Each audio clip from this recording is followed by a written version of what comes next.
Everyone, this is advocate Priyanka और आप सबकी रिक्वेस्ट के ऊपर इनकम टैक्स एक्ट के ऊपर कुछ क्वेश्चंस हम डिस्कस आज करेंगे।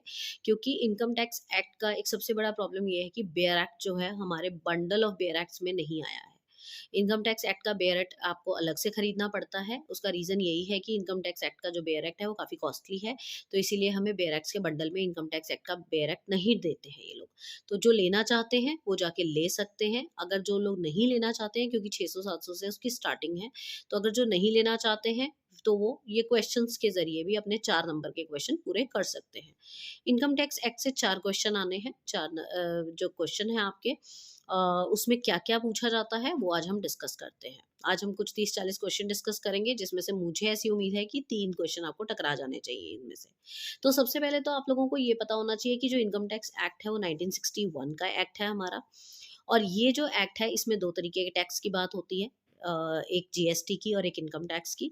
इनकम टैक्स अपने आप में एक आपका जो है वो डायरेक्ट टैक्स है, और जो जीएसटी है वो एक इनडायरेक्ट टैक्स है। डायरेक्ट टैक्स जो हम सीधे-सीधे इम्पोज़ कर देते हैं, किसी से ले लेते हैं, और इनडायरेक्ट टैक्स जो प्रोडक्ट्स पे, गुड्स एंड सर्विसेज़ पे अप्लाई होता है, वो इनडायरेक्ट टैक्स होता है। तो हमारा जो इनकम टैक्स है वो डायरेक्ट टैक्स है, और जो जीएसटी है, गुड्स एंड सर्विसेज़ टैक्स, वो एक इनडायरेक्ट टैक्स है। जीएसटी हमारे देश में लागू हुआ 1 जुलाई 2017 में, ठीक है? एंड जो आपका जीएसटी है वो एक ऐसा टैक्स है जो स्टेट गवर्नमेंट और सेंट्रल गवर्नमेंट दोनों अप्लाई करती है। ये डिसाइड किया जाता है on the basis of income. इसको इनकम के बेसिस पे डिसाइड किया जाता है। अब जो करंट टैक्स स्ट्रक्चर है हमारे देश का, वो है प्रोग्रेसिव टैक्स स्ट्रक्चर। जी हाँ, कभी-कभी एमसीक्यूज़ में पूछा जाता है कि जो करंट टैक्स स्ट्रक्चर है, प्रोग्रेसिव है, रिग्रेसिव है, प्रोपोर्शनल है, या नन ऑफ द अबव है।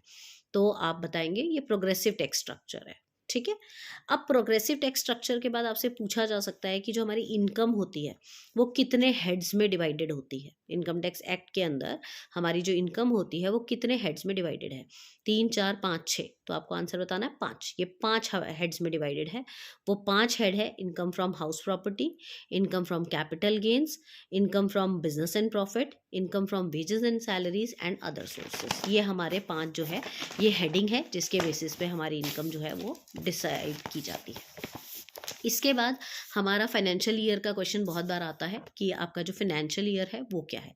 हमारा जो फाइनेंशियल ईयर होता है वो 1 अप्रैल से 31 मार्च तक का होता है। जो असेसमेंट ईयर होता है वो क्या है? असेसमेंट ईयर होता है जिस ईयर की इनकम असेस की जाती है, वो असेसमेंट ईयर होता है।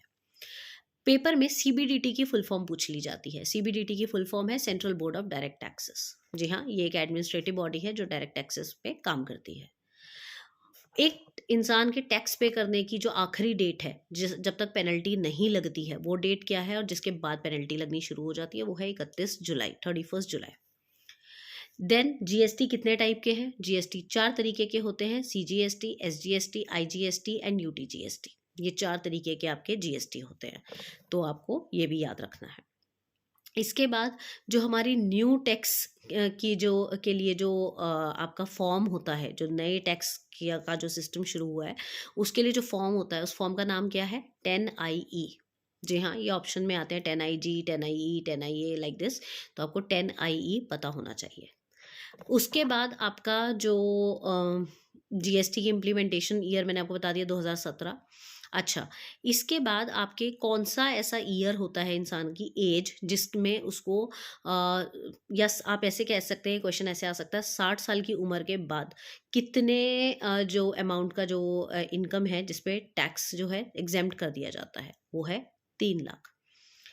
अच्छा, डिस्प्यूट जो है इनकम टैक्स से रिलेटेड जो भी इश्यूज़ हैं, जो भी डिस्प्यूट हैं, वो कहाँ रिज़ॉल्व होते हैं? वो होते हैं इनकम टैक्स एपिलेट ट्रिब्यूनल में। जी हाँ, इसके लिए आपको कहीं और नहीं जाना है। इसमें आप सी इसकी अपनी एक ट्रिब्यूनल बनी हुई है, तो आपने वहाँ पर जाना है, इनकम टैक्स एपिलेट ट्रिब्यूनल में। अब आपसे पूछा जा सकता है वैल्यू एडेड टैक्स क्या था? वो एक इनडायरेक्ट टैक्स था। आपको इसका ज्ञान भी होना चाहिए। अच्छा, अगर 15 लाख से ऊपर टैक्स हो, इनकम हो, तो उस पे कितना परसेंट टैक्स लगेगा? 30%। इसके लिए आपको मैं बता दूँ, प्लीज़ स्लैब रेट्स अपने देख के जाइएगा। पुराना, नया सारे स्लैब रेट्स देख कर जाइएगा, ताकि आपको वहाँ पर कोई भी क्वेश्चन आ जाए, तो 15 लाख बोला है, उसने कुछ भी अमाउंट बोल सकता है, तो आपको पता होना चाहिए। टीडीएस की फुल फॉर्म क्या होती है? टीडीएस की फुल फॉर्म होती है टैक्स डिडक्टेड एट सोर्स। जी हाँ, टैक्स डिडक्टेड एट सोर्स इसकी फुल फॉर्म है। बहुत छोटे-छोटे चेंज करके एमसीक्यूज़ में दे देंगे, तो आपको पता होना चाहिए। उसके बाद ऐसी कौन सी इनकम है जिस पे टैक्स नहीं लगता हमारे देश में? एग्रीकल्चरल इनकम, सबको पता है ये। सेस लगाने का ऑब्जेक्टिव क्या है? सेस लगाने का ऑब्जेक्टिव होता है फंड को रेज करना किसी स्पेसिफिक पर्पस के लिए। फिर income tax credit in GST का क्या मतलब होता है? जीएसटी में इनकम टैक्स क्रेडिट का मतलब होता है credit for tax already paid in goods and services. उसके बाद हमारा जो अगला क्वेश्चन इसमें बहुत बार पूछा गया है, वो पूछा गया एडवांस टैक्स का क्या मतलब होता है इनकम टैक्स एक्ट में? इसका मतलब होता है in the beginning of financial year जो आपको दिया जाता है वो एडवांस टैक्स होता है। अच्छा, who is considered in super senior citizen? एक तो होते हैं सीनियर सिटीजन जो 60 साल तक के होते हैं, एक होते हैं सुपर सीनियर सिटीजन। वो कितनी उम्र वाले होते हैं? वो 80 साल वाले होते हैं। 80 ईयर्स वालों को सुपर सीनियर सिटीजन बोला जाता है। जीएसटी की जो अमेंडमेंट हुई थी, मतलब जीएसटी जब डाला गया था हमारे कॉन्स्टिट्यूशन में, कौन सी अमेंडमेंट के अंडर डाला गया था? 101, 101 जो अमेंडमेंट है उसमें जीएसटी को इंट्रोड्यूस किया गया था। अच्छा, सबसे पहला ऐसा स्टेट जिसने जीएसटी को इम्प्लीमेंट किया था अपने अपने यहाँ पर, वो था असम। उसमें रेवेन्यू न्यूट्रल रेट जो है वो क्या होता है? Tax rate that keeps government revenue stable. ऐसा टैक्स रेट जो गवर्नमेंट का रेवेन्यू स्टेबल रखता है। उसके बाद इसके अंदर एक इंडिया में अगर एक देश के अंदर, हमारे इंडिया के अंदर कौन ऐसा इंसान है जो कि इतने दिन रहेगा तो वो टैक्स कैटेगरी में आएगा? रेसिडेंट जो है वो गिना जाएगा फाइनेंशियल ईयर में 182 डेज अगर वो रहेगा तो। जी हाँ, 182 दिन या उससे ऊपर अगर रहता है तो वो फाइनेंशियल ईयर में काउंट होता है। अच्छा, उसके बाद ऐसी कौन सी सर्विसेज हैं जो एग्जेम्प्टेड है अंडर जीएसटी? वो है मेडिकल सर्विसेज। ओके, नेक्स्ट है जीएसटी कॉम्पोजिशन स्कीम का जो बेनिफिट है वो किसको दिया जाता है? ये दिया जाता है स्मॉल बिजनेसमैन्स को।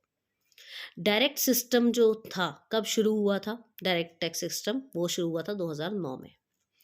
आईजीएसटी किस पे अप्लाई होता है? इंटर स्टेट पे और इंट्रा स्टेट दोनों पे। इनकम टैक्स कैसे लिया जाता है? Yearly basis, 6 month, 3 month, quarterly, like this. तो आप बताएंगे ये लिया जाता है ईयरली बेसिस पे।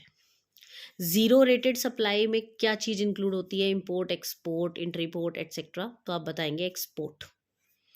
इनकम फ्रॉम हाउस प्रॉपर्टी की इनकम क्या होती है? रेंट फ्रॉम हाउस प्रॉपर्टी, जो भी रेंट आता है हाउस प्रॉपर्टी से वो वाली income income from house property मानी जाती है।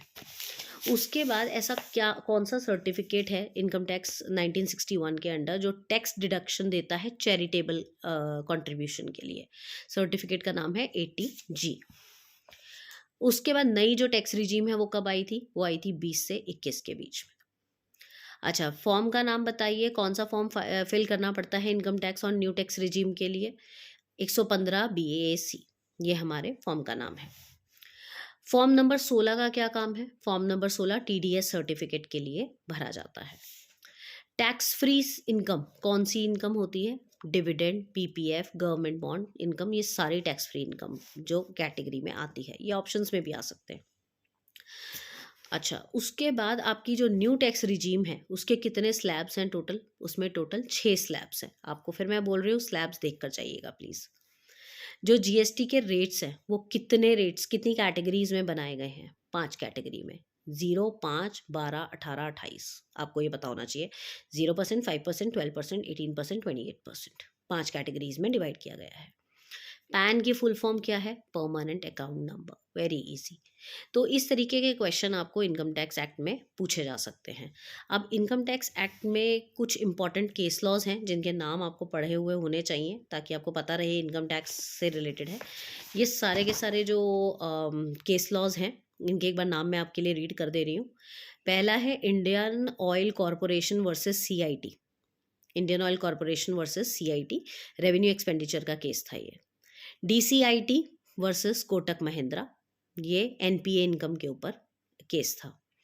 Gopal and sons versus commissioner of income tax. अच्छा, इसकी सबसे बड़ी पहचान ये है, commissioner of income tax, commissioner, deputy commissioner, इस तरीके के लोगों के साथ इनका केस होगा तो आपको समझ में आ जाएगा इनकम टैक्स का केस है। Gopal and sons versus commissioner Hindu undivided family का केस है। लक्ष्मी वर्सेस IT ऑफिसर, तो इसका ये केस था आपका एक्सपोर्ट इनकम के बेसिस पे, deduction of export income.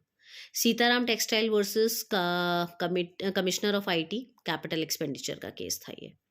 Godrej and boys versus डीसीआईटी, ये डीसीआईटी वाला केस भी बहुत इंपॉर्टेंट है, deputy commissioner of income tax, that is section 14A का केस था ये। City bank versus IT officer, TDS के ऊपर केस था। TV Sundaram Iyer versus corporation of income tax, sorry commissioner of income tax, unclaimed income के ऊपर था। सोलेमा versus commissioner of income tax, that is tax on partnership firms, and Keshav mill versus commission of income tax is reassessment. तो basically ये जो case laws होते हैं ये बिल्कुल एक्स्ट्रॉर्डनरी अलग से केसेस होते हैं। ये ज़्यादातर या तो कमिश्नर के साथ होंगे या इनकम टैक्स ऑफिसर के साथ होंगे, डीसीआईटी के साथ होंगे, तो आप आराम से पहचान जाएंगे ये वाले केसेस कि ये इनकम टैक्स एक्ट का केस है। तो आपको ये समझ आ गया होगा। तो उम्मीद करती हूँ मेरी ये वीडियो आपके लिए काफ़ी हेल्पफुल रही होगी और बिना बेयर एक्ट के भी आप अपने इनकम टैक्स के क्वेश्चन कर सकते हैं। बस ध्यान रखिएगा, जाने से पहले स्लैब रेट्स ज़रूर देख लीजिएगा अगर आप चाहते हैं कि आपका इनकम टैक्स का क्वेश्चन सही हो जाए। फिर से बता रही हूँ, सारे क्वेश्चन अटेम्प्ट करने की ज़रूरत नहीं है। 60 से 70 क्वेश्चन का टारगेट रखिए ताकि आपके 45 नंबर आ जाएं। यहाँ कोई मेरिट नहीं बनने वाली है, यहाँ सिर्फ आपको पास या फेल बताया जाता है। सिर्फ इतना ही आपने करना है। अपने बेयर एक्ट्स लेके जाइए, बेयर एक्ट्स में कुछ लिखिएगा मत, बस निशान लगा सकते हैं कुछ इंपॉर्टेंट अगर आपको लगता है तो, कुछ उस पर लिख के मत ले जाइएगा, ऑब्जेक्शन उठ सकता है उसके ऊपर। और आपको टाइम लिमिट के अंदर अपना काम ख़त्म करना है, कैटेगराइज करके थोड़ा सा समझदारी से। Thank you, all the best.